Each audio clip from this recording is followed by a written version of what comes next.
MacBook Pro hard drive replacement. So remove the 10 screws on the bottom and then remove the cover.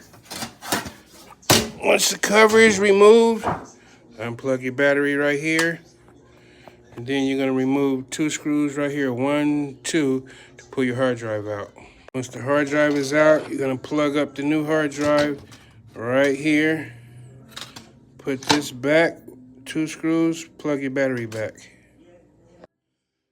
Put the cover back on, put the screws back in, and you can install a new operating system from there. MacBook Pro hard drive install, done deal. It's real easy.